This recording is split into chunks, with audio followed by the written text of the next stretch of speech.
Folks, filmmaker John Price here again. Yes, that is sort of a pseudonym. My real name is John Price Remington Jr. And we're going to be talking today about the tool of humor. You're going to like this. Alright, I'm out on one of my great walks here. We're going to take a different path today. I thought about the last fight I had with my father. You know, and that it's totally like Sam and Dean from Supernatural, right? If you're familiar with that franchise. Where, you know, Dean is the tough one, the ladies' man, and Sam's the geek, right? You know, and Sam always feels sorry for himself and is whining all the time. So Dean calls Sam a girl, a wimp. And Sam calls Dean a jerk. They both love each other, but there's obviously a difference in personality there. Certain personalities have a harder time with self-pity than others. You know, I've realized that it's a disease. It's evil. And I realize my father hasn't. He doesn't realize how incredibly destructive it is.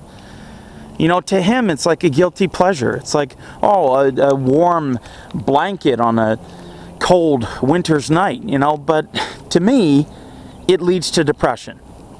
So, because he doesn't have the same understanding, he's going to keep doing it. Because he doesn't know how harmful it is.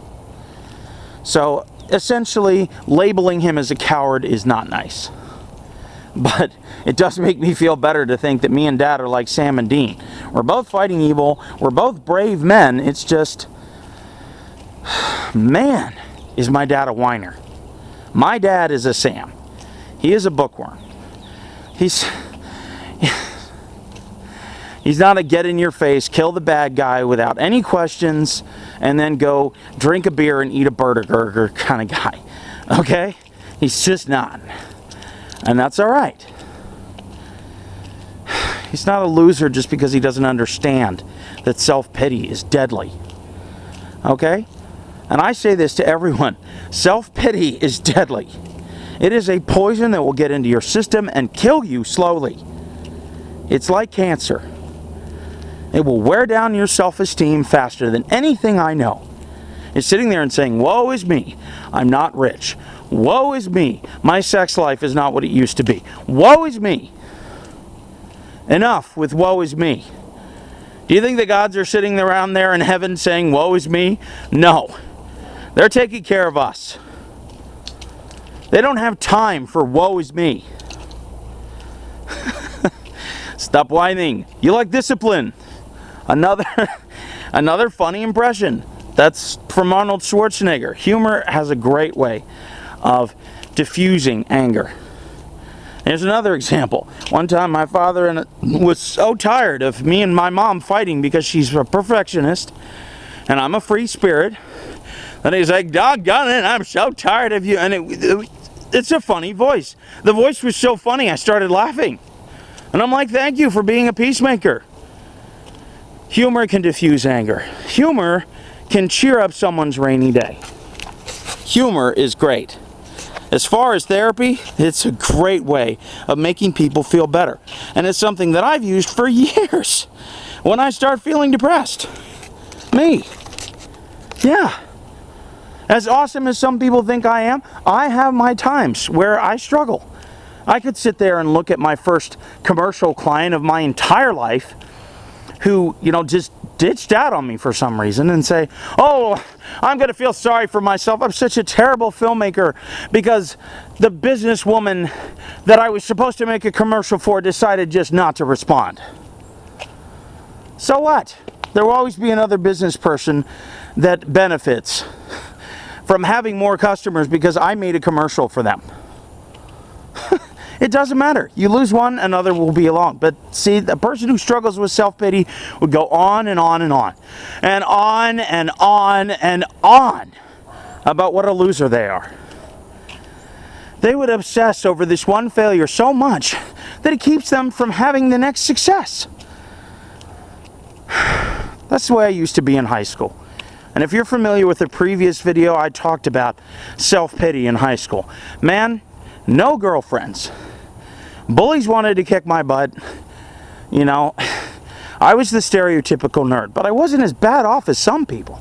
I got to tell you, here's a funny sight. I actually saw a nerd fight. Yep, I saw a nerd fight. I saw two unpopular, scrawny guys kicking the crap out of each other. It's like, it was the funniest thing I've ever seen. It's like I could understand, you know, a big guy shoving a little guy into a lot, but two little guys? Man! The fight inside of them was tremendous. They were both taking out on each other what other people had done to them. You know, what they lack in size, they make up for in mean. Little guys.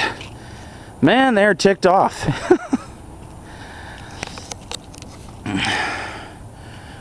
Here's another example. That made me laugh. A nerd fight. Laughter is great.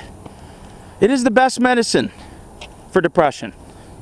It is the best medicine for anger. It is the best medicine for fear. Learning how to control those three monsters in our lives, man, you learn how to do that, you are the most powerful being on the planet. Okay, you ever see that commercial, The World's Most Powerful Fan? You know, where these guys are like huge and they're flying around? I don't know if you're familiar with that. It's ESPN commercial. But anyway, if you want to be the world's most powerful person, if you want to be emotionally bigger than everybody else, don't feel sorry for yourself. Laugh. Smile. Say, it's going to be okay. I don't care if I didn't sell my first house. I don't care if I didn't sell my second house. I don't care if I didn't sell my third house. This is what most people don't understand about entrepreneurism, for example. You can't be a whiner and be a successful businessman. It is the death of any sale you'll get. Because again, like I said, if I sat there and said, oh, I'm not getting this commercial, then I'm focusing on the fact that kids absolutely, I'm ignoring the fact that I have a DVD over here that's going to sell 1 million copies, easy. And I'm so focused on the failure of the past that I can't see an amazing success right on the horizon. That's why self-pity kills business success.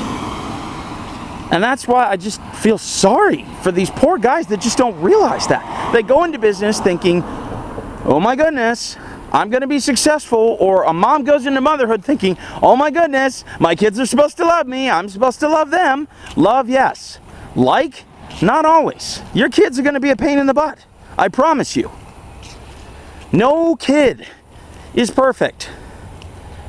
They're going to do and say things that hurt your feelings. They're going to make you feel like crap. But they still love you. Just like I still love my father. He may struggle with cowardice. He has struggled with it as long as I have known him. That he doesn't realize that he's intimidated by all these people because he has weakened himself.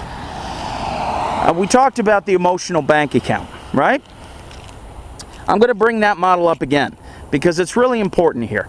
When you feel sorry for yourself, you are robbing your own emotional bank account. Let me say that again. When you feel sorry for yourself, you are robbing your own emotional bank account. So, we can't sit there and say to somebody, how dare you rob me, when you've already robbed yourself. You know, you've listened to someone talk about all your mistakes, and every time they do, you're taking $50 or $100 or $200 out of your emotional bank account. Now you have robbed yourself and you're in the red. Is anybody else to blame for that because you feel robbed? No, they're not.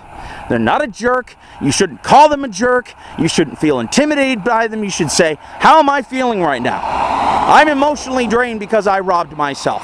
Because instead of learning from the mistakes that people discussed, I blamed myself for them. So who is to blame for my feelings of inferiority? Me.